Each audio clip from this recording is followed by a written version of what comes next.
Eh bien bonjour à tous, aujourd'hui vidéo triple avis, on a vu The Running Man, Manhunter et Dark Waters, que du Blu-ray, donc pas de comparatif cette fois, hein, je donnerai quand même mon avis sur la qualité du 4K. Donc il y a eu, c'est que des découvertes, c'est des films que j'avais jamais vus, voilà, c'est tout. Eh bien écoutez, comme d'habitude, j'ai filmé ça à chaud, juste après le visionnage, c'est parti. Alors je viens juste de terminer The Running Man avec Schwarzenegger. Alors je le dis et j'ai un petit peu la voix qui rigole parce que, oh bordel de Dieu, mais qu'est-ce que c'est nul! Mais c'est nul à en être bien! Putain, mais alors là, on est clairement en mode nanarland, le nanar des enfers, quoi. C'est un truc de fou! Comment c'est cliché, mais comment c'est cliché, mal joué, scénario fatigué. Mais alors, c'est bon, ça en est bon. Alors je me suis pas régalé parce que c'est faux, mais j'ai passé un bon moment. Je vais mettre 5 sur 10 à ce film, parce que franchement, je peux pas mettre décemment, je peux pas mettre mieux. Mais ça reste 5, pour moi ça commence à être des bons films. À partir de 5, j'ai apprécié le film. Donc pour ceux qui connaissent pas du tout, Running Man, en fait ça se passe le film est de 1987 et ça se passe 30 ans plus tard, donc en 2017. Donc pour nous, voilà. Et en fait, ça parle d'un monde où les gens sont... En fait, j'aime beaucoup l'idée aussi. C'est vrai que j'ai pas précisé, mais j'aime beaucoup l'idée. C'est un monde qui est, on va dire, contrôlé par la télévision et on fait dire aux gens ce qu'on veut. Puis un petit peu à la 1984, hein, on change la réalité pour faire croire ce qu'on veut qu'on croit. Bon, 1984 le livre, 2022 l'année... Non, je déconne. Enfin, je déconne. T'as compris. Bref. Non, oui, donc c'est dans un monde où tu es manipulé clairement par la télé et les conneries qu'ils te disent, et ils ont un show qui s'appelle The Running Man, et en fait ils prennent des gens et ils les foutent dedans, et en fait en gros c'est un truc sadistique, comment on dit, sadique, ouais, pardon, c'est un truc très sadique parce qu'on regarde les gens se faire buter par des mecs qui arrivent avec des lance-flammes, des trucs électriques, l'autre il arrive avec des tronçonneuses, enfin bon bref. Et en gros l'idée, le mec il a une chance de pardon, quoi qu'il ait fait. Il a une chance de pardon, mais il faut qu'il survive à 3 heures d'étape, 3 heures de jeu un peu dingue. Faut savoir qu'au tout début, j'ai pas précisé, mais au tout début, Schwarzenegger, il est dans la police, dans l'armée, je ne sais pas quoi, il pilote un hélicoptère et on lui dit de faire feu. C'est au tout début du film, hein, c'est pas un spoil. Hein. On lui dit de faire feu sur de la populace qui veut essayer de récupérer de la bouffe parce qu'il crève la dalle. Il a dit qu'il y a 1500, 2000 personnes, je sais plus combien. Et il dit non, je veux pas le faire. Il se bat et tout pour pas que ça arrive. Et poum, on se retrouve 18 mois plus tard et le mec il est condamné parce qu'il a refusé d'obéir à l'ordre parce qu'il n'a pas voulu tuer tout le monde. Sauf qu'évidemment, on a changé la réalité, on a trafiqué les images et on l'a fait passer pour le mec qui a tué tout le monde justement. Bref, donc c'est un petit message aussi où tu te dis attention à la manipulation des médias, de la télé, etc. etc. C'est assez important. Et pour le coup, 1987, voilà. Il y a plus de 30 ans, 35 ans maintenant, et les mecs, voilà, maintenant on se fait bouffer par... Enfin voilà, je ne veux pas déborder. Donc voilà, alors après c'est très nanar, c'est super mal joué, c'est ultra cliché. Mais alors c'est ça qu'on aime, du bon vieux classique où tu sais ce qui va se passer, tu sais comment ça va se finir, tu sais que les méchants, donc gros cut parce que spoiler alerte, même si bon, sur ce film-là, presque on a la limite de dire, on s'en fout, mais quand même, on respecte les spoilers. Bref, ce que je disais, c'est que dans ce genre de film, tu sais comment ça va se passer, tu sais que c'est le héros qui va gagner, il va partir avec la fille, et les méchants, c'est tous des fils de pute au sens pur du terme, enfin pur, non, c'est au sens qu'ils sont vraiment des enfoirés de merde, des gros enculés, quoi. Et ils vont payer, puis le gentil, il va se venger, et les méchants, ils sont punis, et les gentils, ils vont gagner. C'est le truc ultra bateau, ultra cliché, mais je vous rappelle que le film est de 1987. Mais des fois, franchement, ça fait du bien. Parce qu'au final, quand tu regardes un film, tu regardes une science-fiction, tu regardes une fiction, voilà, pardon, pas une science-fiction, une fiction, tu regardes quelque chose qui n'est pas vrai. Donc tu as envie de rêver un petit peu. Alors c'est clair c'est bien d'avoir des films qui sont réalistes aussi, ça c'est clair et net. Mais de temps en temps, ça fait du bien, un petit film comme ça, où c'est le gentil, au final, il gagne, et puis les méchants, c'est des enculés, mais ils ont perdu. Voilà. Bref, donc c'était pour le coup très sympa. Je précise aussi que c'était mon premier visionnage sur mon Sony Région A, puisque c'est un Région A, et je remercie le poteau Alcor qui m'a offert ce film après ma visite chez lui pour présenter sa collection. Donc en fait il me l'a filé parce qu'il ne pouvait pas le lire, le mec, hein, pas con, t'as vu? Non, je déconne, c'était très sympa. Donc du coup j'ai pu découvrir le film en Blu-ray. sur mon nouveau lecteur. Et puis bon, nickel, qualité Blu-ray standard. Il est en 1,77 je crois, parce que bon, il n'y a pas de spécification, il n'y a que dalle ici, c'est juste une horreur. Tu as juste la durée du film en couleur et il fait 101 minutes et il est en anamorphique widescreen. Basta, un 85, tout ça ils connaissent pas. Au niveau du son, il y a marqué 2.0, mais pour la première fois, mon ampli a marqué DTS HD Master Audio / DLP Movie. Ma foi, pas compris. Alors DLP c'est Dolby Pro Logic, voilà, mais du coup, normal, c'est la première fois que ça le fait, parce que j'ai déjà eu des films en 2.0, puis bon là, je sais pas pourquoi ça fait ça. Et au niveau qualité d'image, franchement, ça va. Pour un film de l'époque, ça va, quoi. Franchement, tu peux pas demander mieux. Et j'ai même envie de dire, j'aimerais pas avoir mieux. Parce que pour ce genre de film-là, je veux cette qualité. Je veux pas mieux parce que c'est très propre, c'est nickel. Mais je veux pas non plus que ça soit trop bon, parce que j'ai envie de me rappeler, à l'époque, en 87, tu regardais les films, bon, moi je regardais pas de films encore, j'étais un peu jeune, mais tu regardais les films sur un écran cathodique fatigué avec des pixels de cette taille, tu vois. Enfin bon, bref. Donc voilà, c'était un bon moment. Je mets quand même 5 sur 10 parce que le film, bon, en même temps, ça reste un mauvais film dans le fond, tu vois, mais un film distrayant, voilà. Donc je mets 5 sur 10. Qualité du Blu-ray, je vais mettre 3,5, je vais mettre 4 même. Parce que franchement, pour le film que c'est, 4. Le film de cette époque-là, franchement, c'est très bon. Et bien voilà, ça c'était mon petit avis sur The Running Man. Alors je viens juste de terminer de regarder pour la première fois Dark Waters. Et oui, c'est un premium que j'avais acheté sans avoir vu le film. Alors roulement de tambour par rapport à ce qui a pu se passer avant. Vais-je garder ce premium ?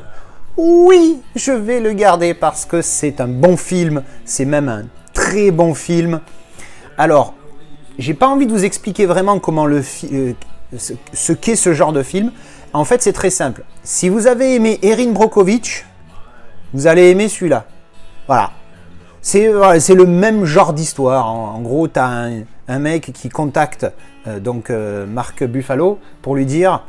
Il y a du poison dans mes vaches sont empoisonnées, j'ai plus de 150 vaches qui sont mortes, un truc comme ça, je sais plus ce qu'il raconte. Et donc évidemment, lui, c'est un avocat d'une grosse société et au début, il ne le croit pas. Et au bout d'un moment, il commence à se poser des questions et hop, il commence à s'intéresser au truc et après, ça part comme ça. Voilà, je n'ai pas besoin d'en dire plus, en gros, c'est l'histoire du film. Tu as cette tension tout au long du film où tu sens que ça grandit au fur et à mesure qu'il découvre des choses dans son investigation. Et franchement, c'est pas mal, hein, c'est pas mal. Moi, j'ai beaucoup aimé, il y a des moments d'émotion, ça c'est clair. J'ai eu mes petites larmichettes, soyons honnêtes. J'en ai lâché des petites gouttes. Franchement, c'est un très bon film, rempli d'émotions. Et j'espère que ce genre de choses qui est apparemment tiré d'une histoire vraie, tu vois, je ne veux pas faire trop un parallèle et rentrer dans trop de détails, mais ceux qui me connaissent un peu, vous connaissez mon avis sur l'histoire du Covid, tout ça, et tout le monde se fout de ma gueule en me disant « Ouais, mais c'est pas possible qu'on nous ait pris autant pour des cons. » Ben, quand tu regardes ça, tu te dis « Mais tu sais, une compagnie qui a de l'argent, elle fait ce qu'elle veut. » Et ce film-là en est une preuve indéniable. Et l'histoire commence fin des années 90, et le film est de 2019, et d'après ce que on lit à la fin du film, le mec est encore en train de se battre contre cette compagnie. Enfin bref, c'est un truc de malade. Bref, bon voilà, ça c'est la parenthèse fermée. Mais bon, en même temps, si ça peut aider des gens à se dire « Ah oui, peut-être qu'ils sont pas... C'est pas le monde des bisounours partout. Peut-être que quand il y a ça qui est involved dans une histoire, ben, peut-être que tu te dis que quand il y a l'argent... pour de l'argent, voilà. Enfin bref, t'as compris. Donc c'est un très bon film, il est très bien interprété par Mark Buffalo qui joue très bien. C'est pas une masterpiece de l'acting, mais c'est très très bon, franchement, il n'y a rien à dire. Il y a aussi Anna Thaoué qui joue sa femme, qui joue pas mal aussi dedans. Franchement, c'est un super film. J'aime bien le fermier qui le rencontre dès le début du film. Lui, il joue super bien. Alors par contre, c'est à cause de lui, parce que vous savez que moi, je regarde toujours en VO et je mets pas les sous-titres de base. Sauf que je lance le film, puis si au bout d'un moment, je me rends compte que les mecs, quand ils parlent, ils ont un accent fatigué, genre Interstellar, bon, ben je mets les sous-titres parce que sinon, je comprends rien, les sous-titres anglais. Et ben voilà, ben là, c'est ce mec, au début du film, ça allait. Et dès que le fermier est arrivé dans l'histoire, je dis, quoi ? Qu'est-ce qu'il dit ? Mais c'est même pas de l'anglais. Et en fait, si. Parce que j'ai mis les sous-titres, je dis, ah oui, c'est vrai que là, il dit ça et tout. C'est un truc de malade, des fois, les accents, c'est un truc de fou. Bref, ouais, donc c'est à cause de lui que j'ai mis les sous-titres, mais bon, ça, c'est pas bien grave. Et alors, je précise, vive le Panasonic. Tu appuies ici sur option, tu vas dans réglage de sous-titres, les sous-titres tu les descends, au lieu qu'ils soient en plein milieu de l'image, enfin en plein milieu, tu as compris, qu'ils soient au-dessus de la barre noire, tu les mets dans la barre noire et tu peux même réduire leur luminosité pour pas qu'ils soient trop agressifs dans les sombres. C'est génial, rien que pour ça, ça mérite un Panasonic. Bref, ça c'est un autre débat. Donc voilà, le film, voilà, génial, je vous le recommande si vous ne l'avez pas vu. On va parler qualité rapido, c'est un Blu-ray. Alors la déception par contre, c'est bien parce que ça change de d'habitude. D'habitude, quand j'aime pas un film, le master, je le trouve dégueulasse. Et inversement, eh ben, alors, quand je dis d'habitude, c'est souvent le cas. Je me suis souvent fait la remarque. Bon, là, pour le coup, c'est un bon contre-exemple. Parce que le film est très bon, mais alors le master est très bof. Alors, je vais pousser le vice à dire que, parce qu'il est granuleux. Il est ultra granuleux, un petit peu flou, / terne, léger. Par moment, c'est vraiment pas top. Hein, et le grain, franchement, il envoie des pieds. Mais je dois avouer que pour cette histoire qui est assez sombre, comme le titre l'indique, le côté grain amène un petit... C'est difficile pour moi de dire un plus, tu vois, mais il amène un petit quelque chose au film, une petite atmosphère. C'est la première fois que je ressens ça. Calmez-vous les pro-grains, hein. Je suis pas en train de changer, de virer ma cutie. Hein. J'aime toujours pas le grain, je pense qu'il aurait été mieux sans le grain. Mais je sais pas, ça lui donne un petit cachet dans ce film. Enfin voilà. Je vais mettre quand même 2,5 parce que c'est difficile, même s'il n'y avait pas eu ce petit truc qui l'apporte, j'aurais mis 2, mais voilà, je mets 2,5 parce que ça donne un petit quelque chose, mais il est vraiment pas top, mais attention, c'est très regardable sans problème, hein. Et bien voilà, ben ça c'était mon avis pour A Dark Waters. Alors je viens juste de finir de regarder Manhunter de notre cher ami Michael Mann, qui est plutôt pas mauvais d'après les autres films qu'il a pu faire. Et alors en fait, je m'attendais pas du tout à ce film en fait. Je m'attendais à un thriller, mais alors j'ai aucune idée. C'est juste au moment où je le visionne, j'envoie une photo au poteau et ils me répondent Dragon Rouge avant Dragon Rouge. J'ai fait ah merde, puis j'ai pas compris. Et après j'ai compris. Et en fait, quand je vois ce film, j'ai l'impression de voir Dragon Rouge et Le Silence des Agneaux combinés. Parce qu'il y a des morceaux d'histoire. En fait, ces deux films s'inspirent de celui-là. Donc tu as envie de dire mais fuck. Mais pourquoi? Encore une fois, pourquoi tu fais des remakes alors que celui-là est très bien. Celui-là, il fait l'affaire. Le refaire pour le... J'ai envie de dire après ou pourquoi pas en même temps, mais bon, bref. Bon, grosso modo, c'est l'histoire d'un mec. C'est inspiré du livre Dragon Rouge. Comme le film Dragon Rouge est inspiré, Le Silence des Agneaux, etc. Donc, c'est un mec, c'est un tueur en série qu'on essaie de choper et c'est un gars qui a arrêté le docteur Hannibal Lecter. Donc ça rappelle un nom, c'est un nom qui rappelle des choses.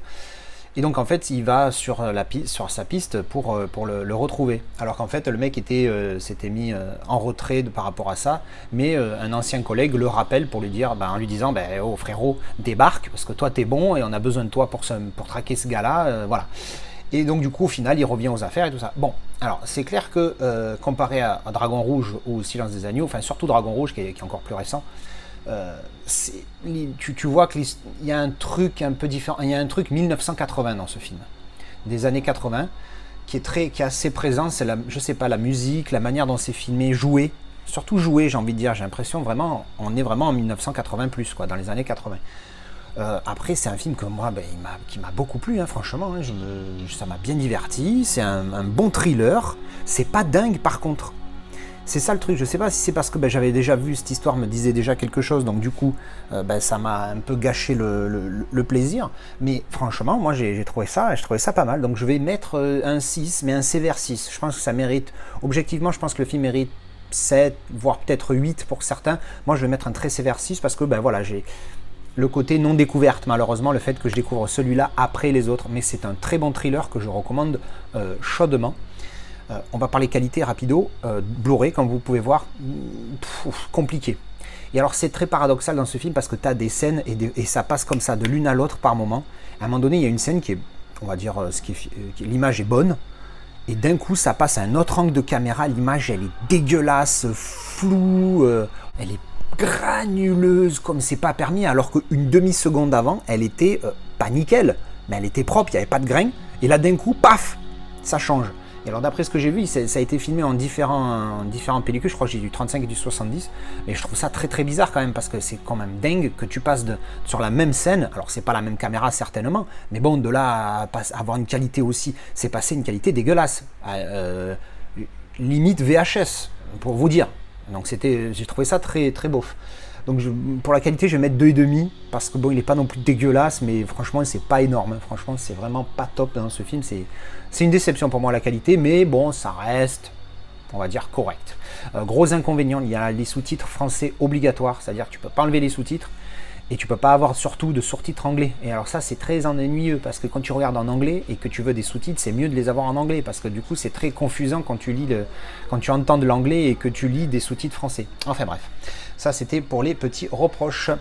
Et bien voilà, ça c'était mon avis pour Manhunter. Et bien voilà, ça c'était mes avis sur ces 3 films. Dites-moi ce que vous en avez pensé vous en commentaire. Qu'est-ce que j'ai raté, qu'est-ce que j'ai pas raté. Comme d'habitude, j'apprécie toutes vos remarques. Allez, merci d'avoir regardé cette vidéo. Je vous retrouve en commentaire. Ciao, bisous.